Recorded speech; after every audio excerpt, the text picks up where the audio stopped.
જય માતાજી મિત્રો આપણે નિત્ય દેવી કવચનું પઠન જ્યારે પણ સમય મળે ત્યારે કરવું જોઈએ. તો આજે આપણે સાંભળીશું દેવી કવચનો પાઠ. મિત્રો, દેવી કવચનો પાઠ કરતાં પહેલાં કોમેન્ટની અંદર તમારી જે કુળદેવી હોય એનું નામ લખી દેજો. જય માતાજી. મિત્રો, હવે આપણે શરૂ કરીએ છીએ દેવી કવચનો પાઠ. તો જો સંપૂર્ણ સાંભળીશું તો જ એમાં જે કહેવામાં આવ્યું છે એ પ્રમાણે આપણને ફળ પ્રાપ્તિ થશે. દેવી કવચ. માર્કંડે કહે, હે પિતામહ, આ લોક વિશે જે કંઈ ગુપ્ત હોય અને ઉત્તમ હોય, મનુષ્યનું સર્વ પ્રકારે રક્ષા કરનાર હોય અને આપે અત્યાર સુધી કોઈને ન કહ્યું હોય તેવું મને કહો. બ્રહ્માજી કહે, હે વિપ્ર, અત્યંત ગુપ્ત અને પ્રાણી માત્રને ઉપકારક તેમજ પવિત્ર એવું માત્ર દેવી કવચ જ છે, જે તમે સાંભળો.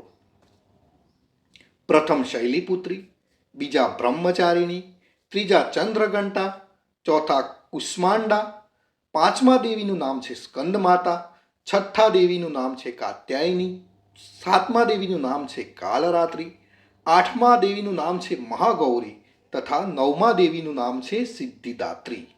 આ દેવીઓને નવ દુર્ગા કહેવામાં આવે છે. તેમના આ નામો મહાત્મા બ્રહ્માએ કહ્યા છે.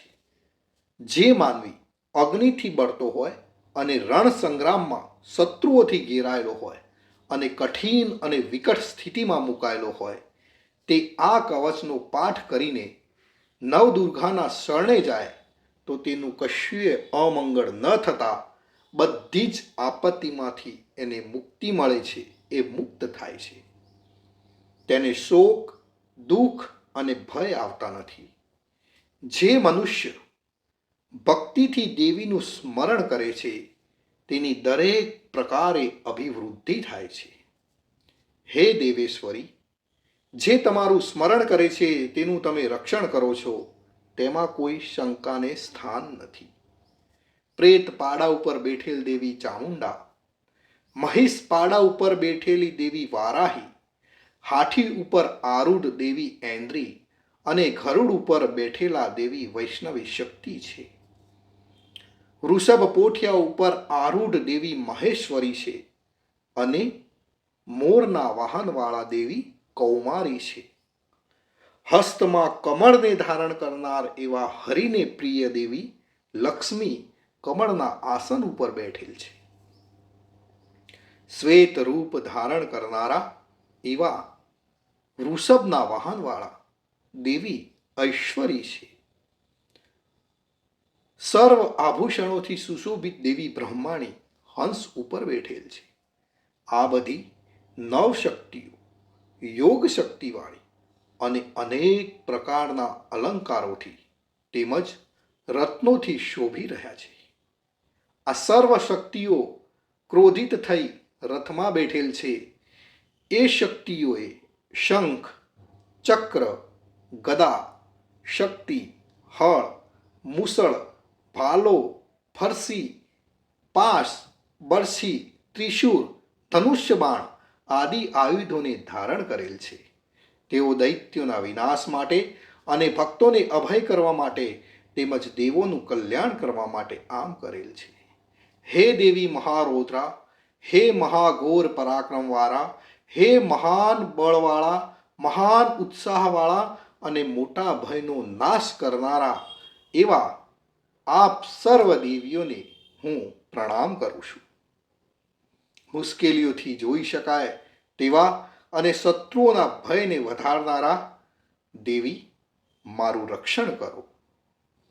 પૂર્વ દિશામાં ઐન્દ્રી દેવી, અગ્નેય કોણમાં આગ્નેય દેવી, મારું રક્ષણ કરો.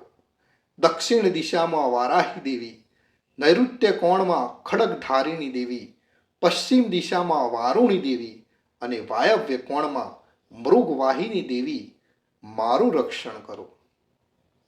ઉત્તર દિશામાં કૌમારી દેવી, ઈશાન ખૂણામાં ત્રિશૂરધારિણી દેવી, ઉપર આકાશદી ભાગમાં બ્રહ્માણી દેવી અને નીચેના ભાગે વૈષ્ણવી દેવી, મારું રક્ષણ કરો.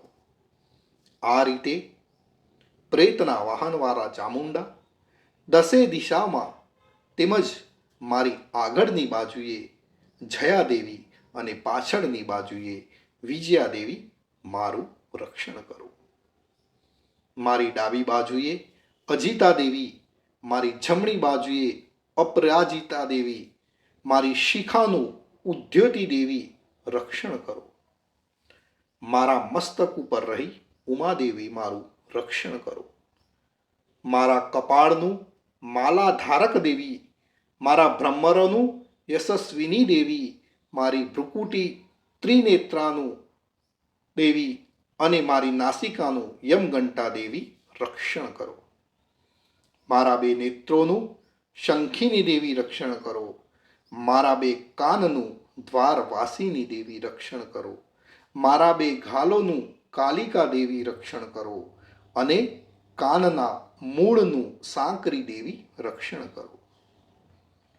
મારી નાસિકાના મધ્ય ભાગનું સુગંધા દેવી રક્ષણ કરો. મારા ઉપરના હોઠનું ચર્ચિકા દેવી રક્ષણ કરો. નીચલા હોઠનું અમૃતકલા દેવી રક્ષણ કરો અને જીભનું સરસ્વતી દેવી રક્ષણ કરો.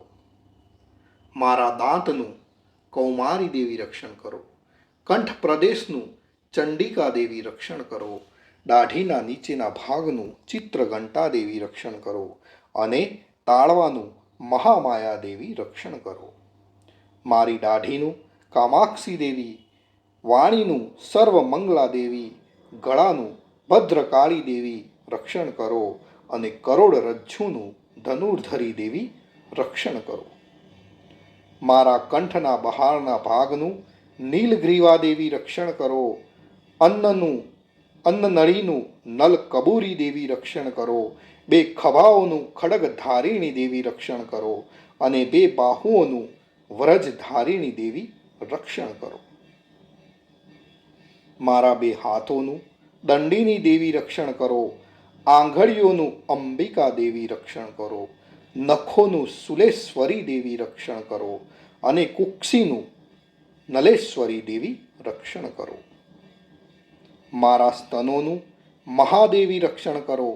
મનનું શોકનાશક દેવી રક્ષણ કરો.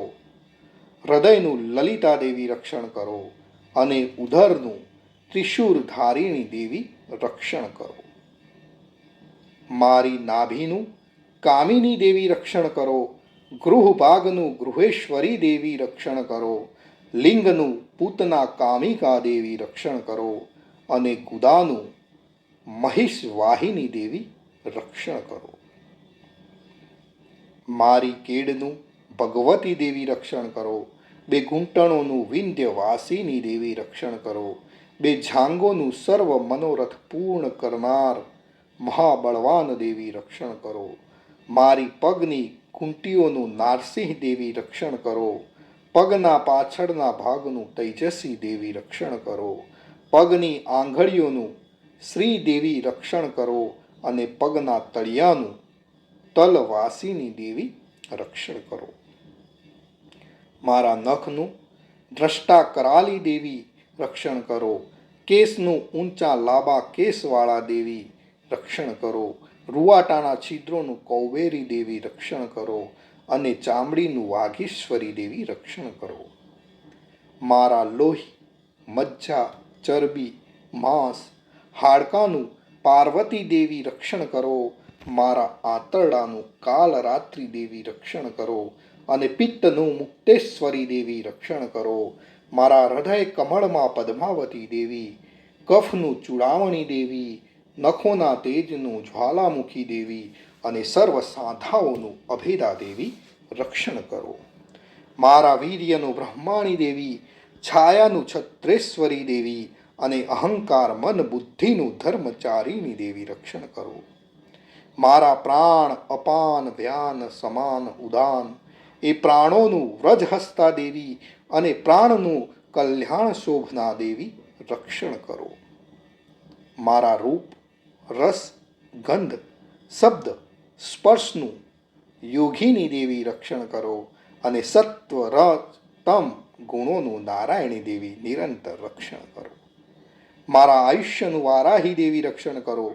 ધર્મનું વૈષ્ણવી દેવી રક્ષણ કરો અને યશ કીર્તિ લક્ષ્મી વિદ્યાનું ચક્રીની દેવી રક્ષણ કરો.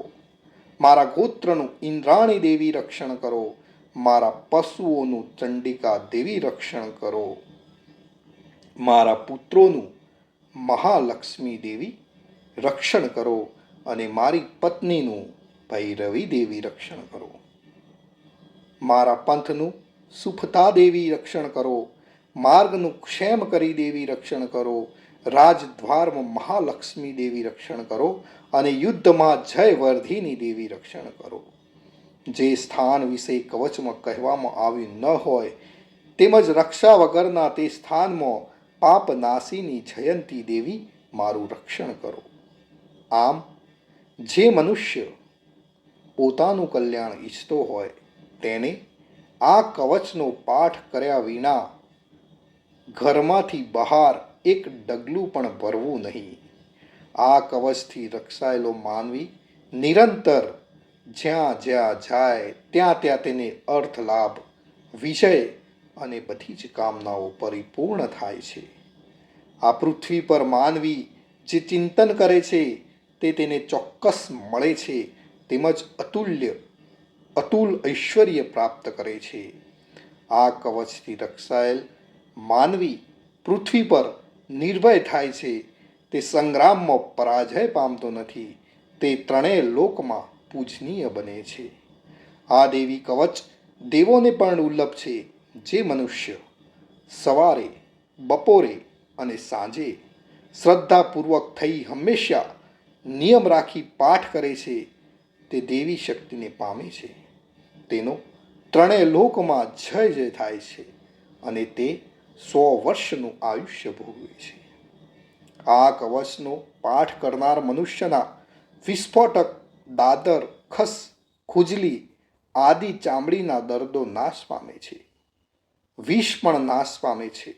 મારણ, મોહન, ઉચ્ચાટન, મંત્રતંત્ર વિદ્યા, પૃથ્વી પરના, આકાશના, જળમાંના ઉત્પન્ન થનારા અને દંશ દેનારા જંતુઓ અને કુળના દુષ્ટ દેવતાઓથી થયેલ દોષો તેમજ માલા, શાકિની, ડાકિની, ક્રૂર ગહો, ભૂત, પિશાચ, યક્ષ, ગંધર્વ, રાક્ષસો, બ્રહ્મ રાક્ષસો, વૈતાલ, કુષ્માંડા, ભૈરવ આદિ વગેરેના દોષો, અશુભો આ કવચ ધારણ કરનારને લાગી શકતા નથી.